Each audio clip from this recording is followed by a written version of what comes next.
अब नया एक कानून आ रहा है जो कि आप सबके लिए सबसे ज्यादा चिंता का विषय है, सबसे ज्यादा, जिसका नाम है नेशनल हेल्थ बिल, राष्ट्रीय स्वास्थ्य विधेयक।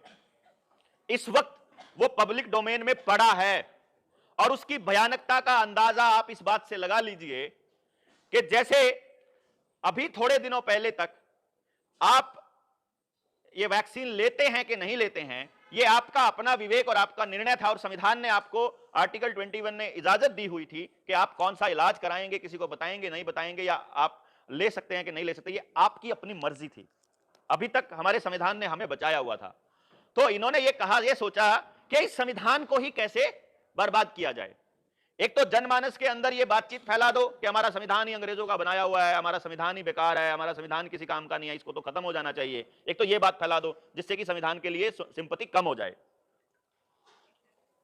और दूसरा एक दो कानून लाने पड़ेंगे जिनके माध्यम से आपका संविधान को नल एंड वॉइड किया जाए। तो दो कानून हैं जो आपको समझने होंगे। पहला है WHO की पेंडेमिक ट्रीटी। अगर उस ट्रीटी का समीक्षा भी पढ़ेंगे, मैंने एक पूरी वीडियो बनाई थी उसके ऊपर, उस समीक्षा में और उस पेंडेमिक ट्रीटी के अंदर अलग अलग क्लॉजेज में बिल्कुल स्पष्ट लिखा हुआ है कि यदि कोई देश इस ट्रीटी को, इस संधि को साइन कर देता है तो उस देश का संविधान नल एंड वॉइड हो जाएगा। और अभी तो हमें केवल एक बीमारी नजर आ रही है जिसके नाम पर हमारे ऊपर मैंडेट थोपे गए हैं। उसके अंदर उस पेंडेमिक ट्रीटी में और पब्लिक हेल्थ बिल में एक लिस्ट है नीचे 42-50 बीमारियों की आखिर के पेज के ऊपर, जिसमें डेंगू भी है, बुखार भी है, जुकाम इन्फ्लुएंजा भी है, खांसी भी है। यानी आपको खांसी हो गई तो आपको क्वारंटाइन किया जा सकता है, ये बकायदा उसके अंदर मेंशन्ड है। यानी कि कितनी सख्त हमारे ऊपर पहरेदारी होगी इसका अंदाजा हमें नहीं हो रहा है।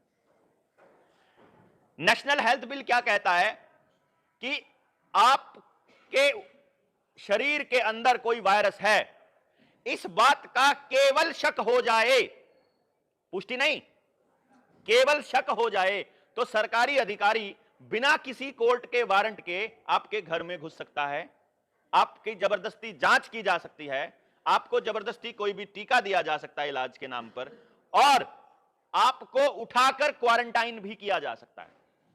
आपको, हमको, आपको, आपकी बहू बेटी को, किसी को भी। साथ के साथ उसमें यह मेंशन्ड है कि आपके घर का कोई सामान यदि वायरस फैलाने का खतरा है तो उस सामान को नष्ट किया, तोड़ा, जलाया भी जा सकता है। यहां तक कि आपका घर और आपकी खड़ी हुई फसल और आपके पशुधन भी उसमें बकायदा लिखा हुआ है। तो स्थिति की भयानकता का अंदाजा हमें इस बात से हो जाना चाहिए कि भविष्य में हालात कितने खतरनाक हो सकते हैं यदि हमने अभी से इसके ऊपर चर्चा करके बोलना और लिखना शुरू नहीं किया। तो पिटीशन भी जारी की, डॉक्टर माया वलेचा ने शुरुआत किया इसका, और वो पिटीशन पूरे भारत में घूम रही है। जो भी लोग हैं जिनको ये बात समझ में आती है कि स्थिति की गंभीरता कितनी है, वो लोग इसको साइन कर रहे हैं, दूसरे लोगों से साइन भी करवा रहे हैं कि उस पिटीशन में लिखा हुआ है कि हमें ना तो WHO की ट्रीटी चाहिए, ना हमें तुम्हारा ये नया हेल्थ का कानून चाहिए।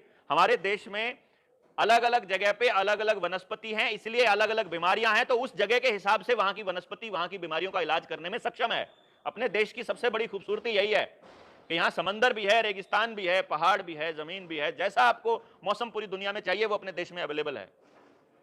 इसी वक्त कहीं बर्फ भी पड़ी हुई है, और इसी वक्त कहीं बारिश चल रही है, और इसी वक्त कहीं सूखा पड़ा हुआ है। सब कुछ यहां एक ही टाइम पे चल रहा होता है।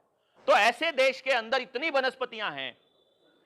अभी देखिए राजस्थान और गुजरात का एरिया है, गुजरात में तो समंदर किनारे वाले एरिया में थोड़ी बारिश ज्यादा होती होगी, लेकिन राजस्थान का जो इलाका है वहां तो बीमारी नाम की कोई चीज ही नहीं है।